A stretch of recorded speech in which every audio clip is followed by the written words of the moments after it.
here. What's up, everybody? It's your favorite silent actor's favorite nerd. And today we are looking at the Hot Toys Luke Skywalker from Force Awakens. This guy just came in recently. I'm really excited to talk about him. There's a couple things that irritate me about him. There's a lot that I like about him, per usual, I guess. But he only has a few accessories, so let's go ahead and knock those out of the park right now. So he comes with two display bases. One is the more traditional one we've seen for the Force Awakens, which I want to do because I like uniformity. And then there's this one that looks really good. It's just a sculpt, and then it's painted and dry brushed and all sorts of stuff to bring out all these grass details, and it's just where you want this to sit. Well, it's very tempting. I don't know what I'm going to do quite yet. And then you come with this, of course, which just has the prongs that slide up and down, and because of the angle of these, it's kept in with tension. I haven't inserted it yet because I just don't know which I'm going to use. He comes with an extra ball hinge joint. A lot of them do. I guess just in case one should break, you got an extra. And it probably would break while using one of these accessories, which we'll go ahead and talk about now. We have a fist hand. This is a closed fist. The thumb and the middle finger are glued together. Or maybe it's this finger. I don't know. I broke it, so I can tell you which one.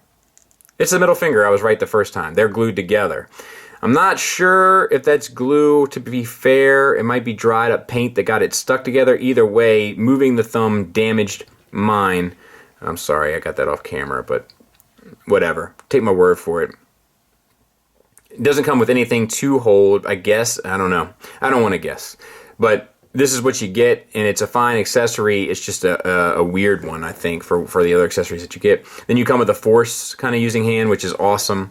And then you have one open, robot hand, and then one fist robot hand. This thumb is definitely glued to the fingers. They're detailed the same as the one that we're going to talk about on the figure, so we're going to hold off on talking about the detailings, but these are the accessories that he comes with. When I do Hot Toys, I like to do a really kind of brutal comparison because I feel like that's what they're really going for, is the likeness. So I don't want to give them any slack, really. They're really expensive figures, and I feel like they should do everything they're supposed to do. So my complaint here is that I think the head is too narrow. Like, I think Hamill's head is just a bit wider, and I think that throws everything else off. I think that there's something really right about the eyes, and I think that the paint job and the beard is beautiful, and I think they did the best they could with the hair. The problem is there's not wind blowing it around, so I think they did the best they could with most everything. I just feel like the general shape of the head might be slightly off. Not off enough where you wouldn't recognize who it's supposed to be, obviously, but off enough where there is something off-putting about it, so to speak. In terms of the full ensemble, I think they did a pretty good job. I do feel like they made him a little bit more kind of muscular looking than he should look. But yeah, I think that's my biggest complaint. Like, it seems like the belt should be up a little higher and he should have a little bit more of a, jolly old elf kind of swagger. But I think everything else looks pretty good. I mean, the closer I look at it, the more that I'm like, man, like the robes are kind of off in color. I mean, I know what they were going for, and I think that it does the trick, but all three of the robes should be a lot closer in color between, the outer robe here, the inner, and then the base tunic. It should all be a lot closer in the palette than it looks. Now, this is under some harsh light, so everything looks very bright, and it looks a little bit more bright on screen than it does in hand. It doesn't look hateful in hand, but it does look a little bit more off in terms of comparing it to the film. The belt and belt buckle and all that stuff look great. The cloak, I think they chose the right fabric for it. I think it should have been longer, but I think they chose the right fabric for it, and the boots look spot on perfect. So we're going to talk about the soft goods, and then we're going to talk about the figure. The soft goods, this is kind of like something that would be used for like a scarecrow at Halloween or something, like a burlap sack is kind of what this feels like. It lays all right. The hood, like, it's hard to get him in that pose where he's taking the hood off that they've been using for all their marketing material because the hood is so stiff. But, and it's just sitting on there with tension between the hair and the shoulders. So that's kind of sucks also. I know, I understand it's accurate. It's just problematic because it doesn't really have a whole lot of weight to it to kind of really get it to stay on there. So that's not my favorite. All this stuff is good enough. This is kind of like that rougher kind of material as well. And this is that same sort of burlap sack material. This looks good, but I do kind of feel like these are not toward the center enough. Like I feel like that's a little spread apart, but I'm not entirely sure. And then this is a next extra burlap sack piece around with a leather piece, a faux leather piece around, and the little buttons are glued in. This is glued in and then painted and dry brushed. It looks like digitally painted as well. And then back here it's just the Velcro from where it all sticks together. And then this stuff is all plastic. I guess we'll go ahead and talk about it now. We'll talk about all the detailings. This is where the shirt comes down underneath. And then this is the burlap sack pants. They're fine. The whole robe assembly kind of covers everything that you want to cover well enough where none of the kind of issues that I have with soft goods stuff bother you, with the exception of this bit up here. There's like a padded bit up here that I feel like kind of makes this a little too like taut. Down here, the boots are sculpted beautifully.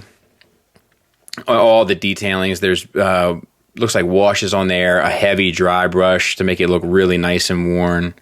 Really well done. All the seams and stuff look great. Same for the other side. The same with the pouch here. The hand is beautifully sculpted. We have small, like red, like copper-esque paint applications added up in there. I'll see if I can't get you in a little closer. You can kind of see it.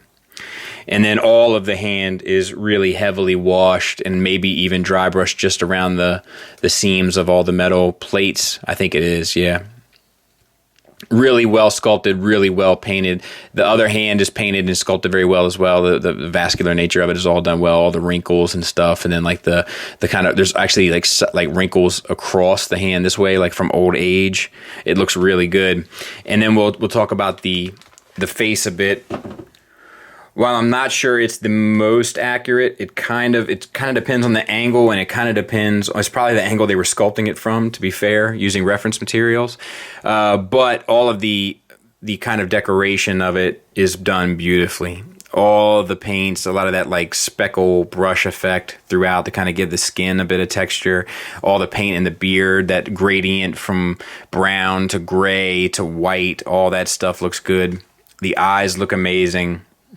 And then they have that like varnish over top of it that gives it that wet look. The hair actually has a bit of metallic paint to it. I know a lot of people don't like that with the Figuart stuff, so that might bother you here. It's a little bit more subtle, I should say, of course. And then it fades from that light brown, has some hints of gray in it, down to that darker brown. Looks really good. Really a beautiful head sculpt. Not perfect, but I think if you get the right angle, which looks like it's about there to me, it looks pretty close. He's looking off in one direction, which I've found display-wise has been a bit of a problem. Not a problem, but it's been a bit of a challenge, I should say. But yeah, small complaints really across the board here, with the exception of this chest area. Now, articulation-wise, the head and the neck are connected. They're connected at a double ball peg from the head into the torso. So you get down to there, up to there, and the swivel, not really a whole lot side to side. There is a diaphragm joint and a waist joint, but because of the soft goods, you really can't use a whole lot of it. Not that you really would for this decoration of Luke, but it is the situation. Seems like I can't really tell, but it seems like a ball hinge shoulder with a ball peg going into the abdomen, or into the torso rather. It gets the arm about up to there. It's a little limited due to the soft goods. And then, soft goods eat this stuff up too, but you can get up high enough to there, Single hinged elbow at a ball hinge and a separate bicep swivel piece. Yes. And then we come down here to where the hand connects. That's on a swivel. And then, is there anything here? No. So you just get a swivel. So the hand articulation is really limited for the metal one, or for the robot one. Same over here, except you get a ball hinge at the wrist that plugs into the forearm and to the hand, so it swivels at both ends, which will allow you to get up, down, and out of your hand gestures depending on which way you want to go. Universal joints for hips, I think. Feels like it. Get you fairly wide. And not that you would ever use it, but not so much forward and back. Thigh swivel, double jointed knee. Great range on that double jointed knee, by the way, and looks good. Not that you would use it though. Nothing down here. Ankle tilt up tilt down and the slightest bit of a rocker. So kind of what I've been noticing with Hot Toys, for the most part, is the articulation is fairly limited, but so is most people's need to articulate them to the nth degree. So it's kind of what you would expect. Nothing that to really blow you away here in terms of functionality, but nothing that really disappointed me either. Just sort of status quo in terms of my expectations. Final thoughts wise, in terms of negatives, I think my biggest complaints here are just that it's not a very versatile. It's not a very versatile figure. Like, due to the lack of accessories and due to the face kind of looking off in one direction, like and due to this cloak that kind of has to sit on there, just balanced just right, you're kind of limited in terms of what you can do with this guy that ultimately looks cool and evokes the character. And I think that is where most collectors are going to find, like, that looks good. That looks good. But that's what I found with this guy, is that it takes like little minor manipulations, little minor posing differences, and little turns of hand and turns of point of view that sell this thing. Once you find the sweet spot like this one, I think that you'll be happy. The problem is getting it there. There's just not enough accessories, and everything is very specific in terms of the eye expression, in terms of the cloak and the hand gestures and such, that I feel a little limited in terms of what I can get this figure to actually pull off on my shelf. Positives wise, the paint is done beautifully. The sculpt is beautiful. It's not perfect, but it's beautiful, if you can understand the difference there. And I think that, it definitely captures the character. It captures the essence of the character in its sculpt and in its paint and its finish and its design of the soft goods. So I think that it ultimately does the job it's supposed to do. But I'd be lying if I said the boots weren't the most perfect thing about it. So do I recommend it? I think I might wait and see what they do in terms of a Last Jedi Luke. I don't think this is good enough where I feel like if the Last Jedi Luke doesn't appeal to you, then yeah, I recommend it. But I don't think this particular effort is good enough for me to say definitely pick this up and don't wait and see what comes down the pike. Now, if you're a completionist, by all means, go ahead and get it. I think you'll be satisfied. There's nothing really unsatisfying about this other than an expectation for Hot Toys to have a look that is pretty close to perfect. And while I admit that this is fairly close, I'm not quite sure it's close enough. Thanks for listening. Thanks for watching. Until next time, take care.